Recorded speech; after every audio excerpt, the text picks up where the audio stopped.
Let's move on to Saturday's Telegraph, and the line to see the Queen is taking its toll on some of those in it, Josh. Yeah, over 400 mourners have fallen sick in line, and a bunch of them have suffered head injuries because, of course, if they're fainting and then they're sort of falling down and hitting the head on pavements and whatever, yeah.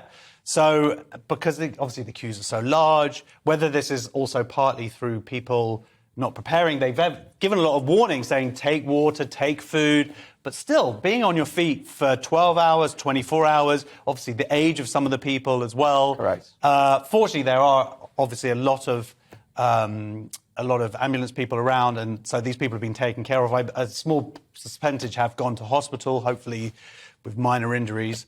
But it takes its toll on that. And that, when we're talking about 750,000 people, there are going to be people, unfortunately, who are going to suffer in that moment. I think this is a big failure by the Mayor of London.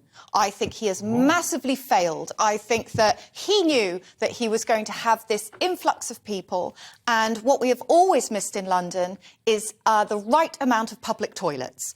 And now we have this extra group of people. We need to have portaloos in there. We need to have water in there. We need to help these people who are coming into London. And the Mayor of London, as far as I can tell, is not getting a grip of the situation.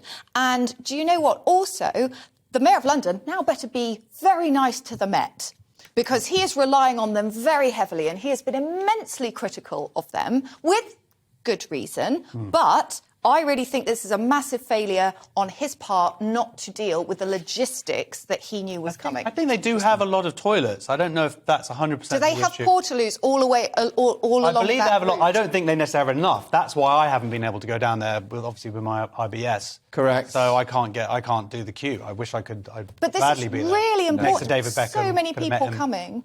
Yeah. So many people are coming, are elderly, and they're going to be stood there. And also, there are restrictions on what you can actually take in to the cathedral. So people are being told, take camping chairs, take cover, take all of this, take a rucksack, prepare. You're going to be stood on your feet for 12 hours. You're going to climb this Everest to see the Queen. And then as soon as they get to the Westminster Cathedral, they can't take any of it in. So this is a big failure, as far as I'm concerned, of Sadiq Khan. Wow. Josh, back to your IBS. Is that why you don't tuck your shirt in? Mate, you've added 1 and 1 and you've absolutely come up with 2. It saves you a few seconds, doesn't it? Yeah. Is that why you're wearing trainers as well? It's just, I've got to be ready, but we're not having adverts out of respect to the Queen, so we've got 55 minutes more to go. This is going to be quite an endurance test for everybody. Somebody bring in a commode for Josh Howie.